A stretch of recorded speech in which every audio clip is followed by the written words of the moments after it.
Welcome back, class. I hope you guys are doing well. We're going to continue today with our lecture on ancient Greece. This is lecture number 4, and today's lecture we're going to be looking at the Peloponnesian War. We're going to be looking at democracy in Greece. We're going to be looking at some cultural advances in science and math and in medicine. We'll be looking into these things. We're going to continue on then with the culture in the next presentation also.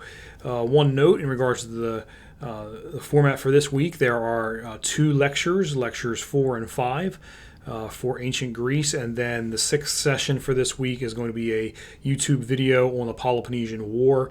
The Peloponnesian War is pretty intricate, it's pretty detailed, and I want you to have an understanding of the Peloponnesian War. The video, it just does a good job just breaking it down, and that way you have an understanding of what took place in regards to Greece, and it was a civil war in their own civil war. That's going to be what we're going to be looking at here today in this PowerPoint, so stay tuned. The PowerPoint's coming next. Okay, class, we're going to move into our PowerPoint now. This is our 4th session for ancient Greece. And I just wanted to do a quick recap slide. Right there you see the Delian League and some of the areas that allied with one another for protection against foreign invaders. So that was the reason for the Delian League was alliances for protection. Athens became, which is right on the screen, right here on this peninsula. Athens became superior because of its fleet, and taxes would be gathered from these other areas, these other city-states and polis. They would gather taxes here. They would come into Athens, and instead of spending on things that would protect these allies, they ended up being spent on building projects within Athens itself. And that made these smaller polis angry and upset that their money was being used foolishly. So this is the Delian League. You can just see these would be the little city-states all around. Okay, so some new material. We're going to move now into the Peloponnesian War, and I'm not going to spend a lot of time on this war in the PowerPoint slide because the third video for this week is going to be I think it's like a 27-minute video on the Peloponnesian War because there's a lot of details in there that the video does a nice job explaining it out. So there's going to be a video on the Peloponnesian War on the 3rd session of this week. But just some basic information, 431 to 404 BC. The Delian League had some issues. Instead of leading to peace from outsiders invading and protecting the League led into internal problems and turmoil from within. That was the main issue that was taking place within the League. It really wasn't a threat from outsiders that brought it down. It was basically the problems from within. The small polis turned on their large ally Athens because of Athens' arrogance and obviously spending the money. And so who was it that they turned to? You probably know this from history that you already know. Athens became a problem for these little city-states, and so they turned to Athens' rival, which was Sparta. Led to the Peloponnesian War. As I said, there's going to be a video on the war for session 3 of this week. It was a bitter and destructive civil war within the Greek Empire. All the city-states that were aligned, they began to align with one side or the other, one side being Athens, the other side being Sparta. And in the end, there was massive destruction on the Greek peninsula, but also it spread throughout other polis. And it was kind of a back-and-forth struggle between the two sides. And we have to also keep in mind that the size of these city-states and areas are not very large. We look on a map and we kind of lose the scale, but some of these were like very tiny islands. Some were peninsulas. So the land that we're talking about was not very large, but yet there were a lot of soldiers and a lot of people died in the Peloponnesian War. Okay, so we're going to look at the 3 phases of the war. This is not one of the 3 phases. This is just a picture of some land warfare that was going on, just an artistic rendition. And then there was sea warfare. And that was an interesting way. What they did was let me bring my mouse up here. They would have usually slaves down here rowing the ships, and the warriors would be in the center, and then even when they got close to an enemy ship, like this is an enemy ship, the ship was designed to be like a ramming ship, and they had this point out the bottom that would ram into the lower section of the other bottom of the ship, so that it may cause this ship to sink. But when they got up close to the other ship, and maybe they rammed it, they would bring the soldiers that would come up, and these walkways would cover the slaves, and so the soldiers could run up on top of here and fight against the other. Maybe they even try to get across and board them, but they would definitely fight the soldiers that were on the other ship. So it was land warfare and naval warfare.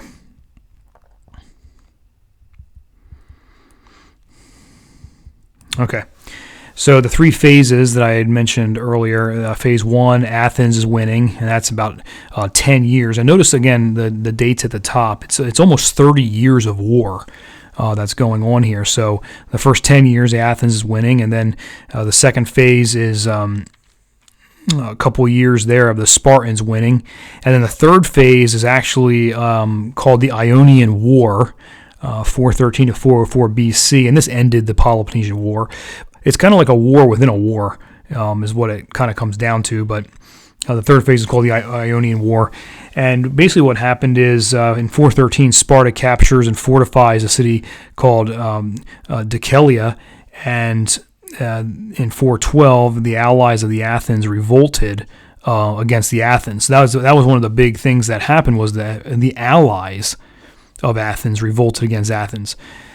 So what happens, the Spartans offer a peace agreement to the Athens, but they refuse. And within the next 5 years, even more of the Athens allies revolt. And that pretty much just was the straw that broke the camel's back.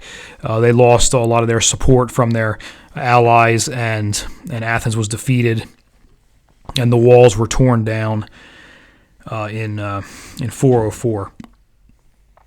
The Peloponnesian War ends, leaving Athens in a very poor state. The place became rampant with disease. A plague came through, and many people died.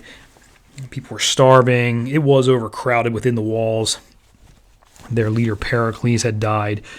So it just was not a good place to be. And Greece never really recovered from this fracturing of what took place. This really damaged Greece. Okay, so now we're going to move into the Greek culture. On the screen there, Athena Nike is a goddess, and I forgot to put on the slide there what the goddess of, but basically goddess of combat. You see on her head, there's it's like a Spartan helmet kind of propped up on her head. It's a look at in battle and warfare, in trial and striving. You can have prosperity, and it's kind of like Nike that we think of with our shoe. That's pretty much where they get the name of it from. But that you can overcome. So basically, her dad, this false goddess, her dad was Zeus, and her mom was Metis, who is a Titan. Symbolized the prosperity and grandeur of Athens, and the temple that she has is on Mount Olympus. That's where she lives, and that's the picture there of the temple. So you see the ruins there.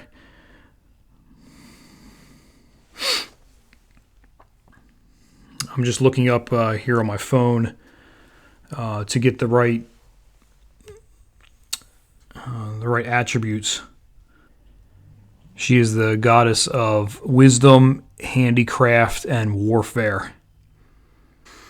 Continuing with the culture, Greek culture was known for its democracy. It was the first known democracy in the world.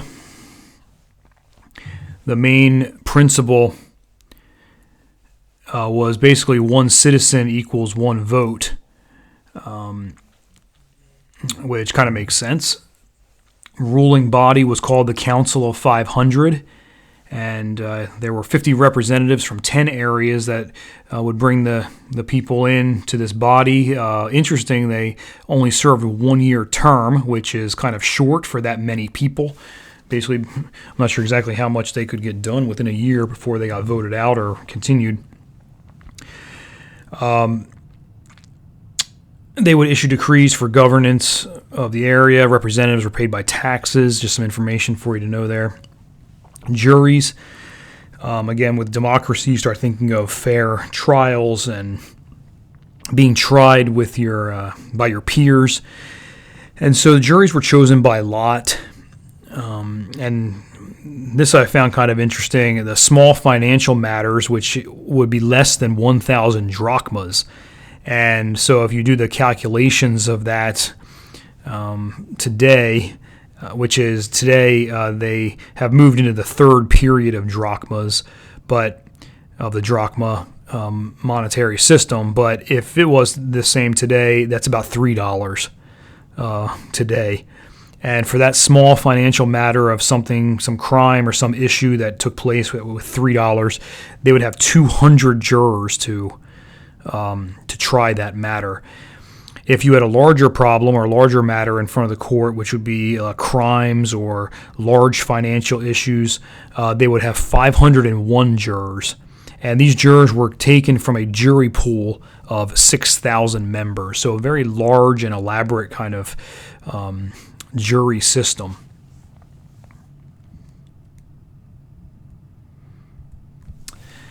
Okay, so moving on from democracy, now we're going to talk about science. Greek culture made some pretty good advances in science. We see on the screen there 2 men, Thales, who was one of 7 sages of ancient Greece. A sage is a wise man, and specifically here, these 7 sages, they were wise men that philosophers would seek out for wisdom, which, you would think that the philosopher would be the wisest man, but really these guys were even wiser. The philosophers would seek them out. Well, Thales was a Greek astronomer, and he made a study of historical, from his time, historical astronomical records. And so using 3 Babylonian tablets, he predicted an eclipse would occur on May 28th, 585 BC. And he was correct in that eclipse. The Babylonian tablets had dates that eclipses occurred, and he then predicted off of those dates that these previous eclipses had occurred that one will be coming, and he was correct. Next, we have Democritus. Democritus formulated an early atomic theory. His idea was correct, although the details of it were not. He believed that all things in the universe are made up of tiny, innumerable, invisible, solid material. So the idea would be like what we call today's atoms, but he said that there were invisible, solid materials that made us up, which that's off. But the idea here being tiny atoms making up matter. Okay, so moving from science into mathematics, we see Pythagoras, and you may know that name from math when you took math, the Pythagorean theorem, or the a squared plus b squared equals c squared. Pythagoras is known for his systematic approach to mathematics and how different kinds of math relate to one another. And the Pythagorean theorem is extremely important in math. If you are into math or you like it, you would understand that this is very important, because not only does it tell you the length of a hypotenuse of a triangle, a right triangle, but basically what it leads you into trigonometry, which is a vast field of math. And so besides the cool picture of his head there with the curly beard, we see two triangles. One of them, the bottom one, is showing the Pythagorean theorem, where the hypotenuse of the right triangle, which is C, that's the longest part of that triangle, is the same as the sum of the other two legs. So leg A and leg B is the same sum of leg C, so the way you get that is a squared plus b squared equals c squared. And then that leads to the smaller triangle, which that's trigonometry with the sine and cosine and all that. So Pythagoras was very important for mathematics. We study it today. Moving on to medicine, we have Hippocrates, which I'm sure you have heard of, the Hippocratic Oath that doctors are supposed to take. Well, Hippocrates came up with this. That's him there. Another curly beard. But no, he's known for his study of the human anatomy and the Hippocratic Oath. He was called the father of medicine. He founded a school called the Hippocratic School of Medicine. And the oath was basically new doctors that graduated from his school had to swear upon a number of healing gods to uphold a number of professional and ethical standards for physicians. So they would basically swear to their god that they would be a good doctor and be an ethical doctor. And there's a picture there of a parchment, and now this parchment is from the 12th century, and you can see that they have put the Hippocratic Oath in the form of a cross on that parchment. So his oath went on for a very long time, and even today, doctors, they do have an oath to make sure that they practice ethical medicine, because today our population will hold them accountable. Okay, class, that's good for today. We have looked at a few different areas in Greece for this PowerPoint, and we are going to continue on with the Greek culture in the next lesson. So look forward to that. Keep up on the reading, and we'll see you next time. Take care.